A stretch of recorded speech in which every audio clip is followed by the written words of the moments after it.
selamat datang dalam pembelajaran bahasa Indonesia. Ananda yang soleh dan soleha sudah siap? Yuk mari kita akan bahas teks eksposisi dalam media massa. Silahkan perhatikan ya nak. Inilah topik yang akan kita bahas dari mulai pengertian, tujuan, ciri-ciri, struktur, jenis-jenis, unsur kaidah penulisan, unsur kebahasaan yang semuanya ada hubungan dengan teks eksposisi. Nah, sekarang yang dimaksud dengan teks eksposisi itu adalah sebuah teks yang mengandung informasi dan pengetahuan di mana terdapat penilaian, dorongan atau ajakan-ajakan tertentu kepada khalayak yang disajikan secara singkat, padat dan akurat. Ya nak ya. Tahukah Ananda, tujuan teks eksposisi itu adalah untuk menjelaskan informasi secara rinci berdasarkan fakta dan gagasan sehingga lebih akurat ya. Ananda, ciri-ciri teks eksposisi itu singkat, padat dan jelas. Gaya informasi yang mengajak. Juga penyampaian teksnya secara lugas karena menggunakan bahasa baku dan menjelaskan informasi-informasi pengetahuan. Seperti itu ya nak. Selain itu, cirinya tidak memihak atau tidak memaksakan kemauan dari penulis kepada pembacanya, bersifat objektif dan netral. Penjelasannya juga disertai data-data yang akurat. Nah, data ini berdasarkan fakta. Faktanya digunakan sebagai alat kontribusi dan umumnya menjawab pertanyaan apa, siapa, kapan, di mana, mengapa, bagaimana, ya itu. Soleha dan solehnya ibu, jenis-jenis teks eksposisi itu ada 6 jenis. Ada eksposisi defini, proses, ilustrasi, laporan, perbandingan, dan eksposisi pertentangan ya. Eksposisi defini yaitu suatu paragraf eksposisi yang memaparkan definisi atau topik tertentu. Sedangkan eksposisi proses yaitu langkah-langkah atau cara-cara untuk melakukan sesuatu dari awal hingga akhir ya. Eksposisi ilustrasi yaitu teks yang memaparkan informasi dengan cara memberikan gambaran yang sederhana yang memiliki kesamaan sifat atau kemiripan. Sedangkan eksposisi laporan yaitu teks yang mengemukakan laporan dari sebuah berita atau penelitian tertentu. Eksposisi perbandingan yaitu teks eksposisi yang gagasan utamanya disajikan dengan cara membandingkan dengan yang lain. Sedangkan eksposisi pertentangan yaitu berisi tentang hal pertentangan suatu hal dengan yang lainnya. Begitu. Ananda yang soleh dan soleha, struktur teks eksposisi itu terdiri dari judul. Judulnya kita tentuin dulu mau seperti apa.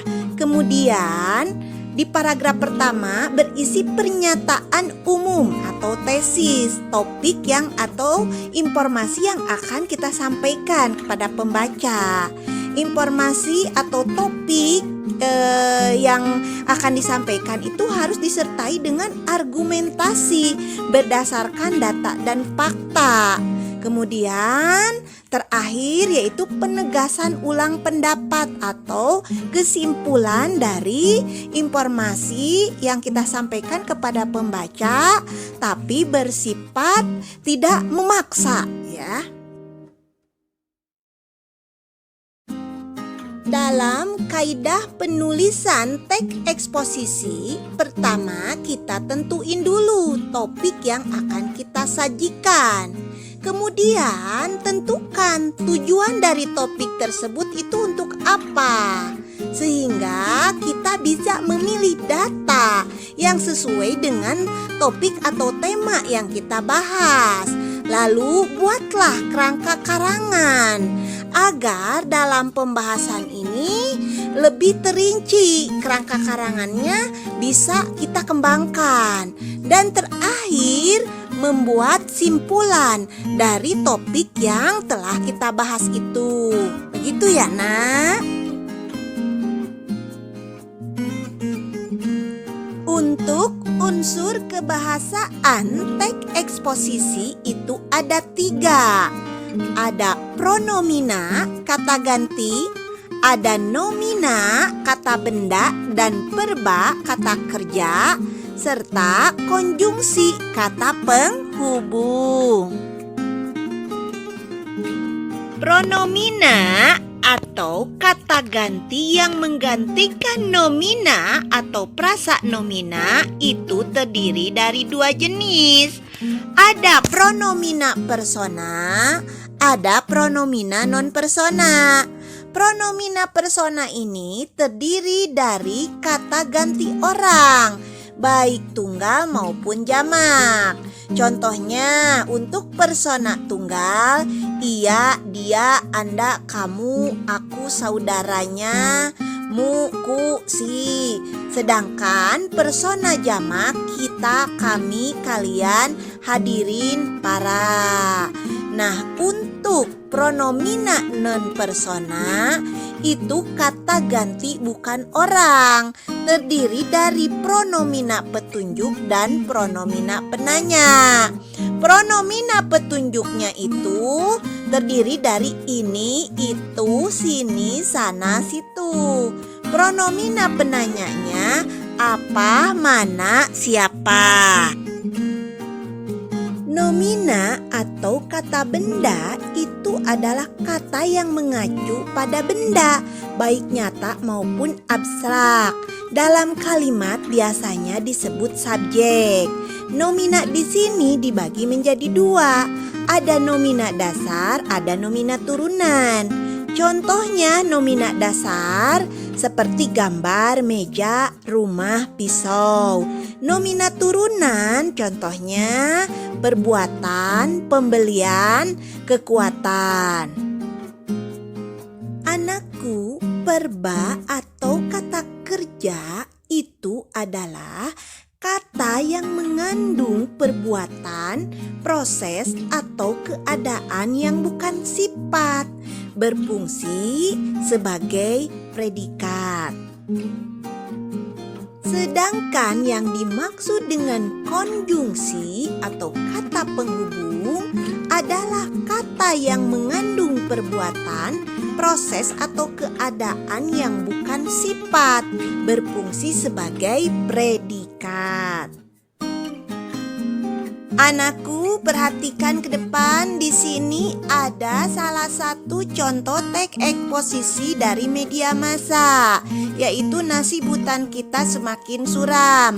Ananda juga bisa buka buku bahasa Indonesia kelas 8 edisi revisi 2017 halaman 60.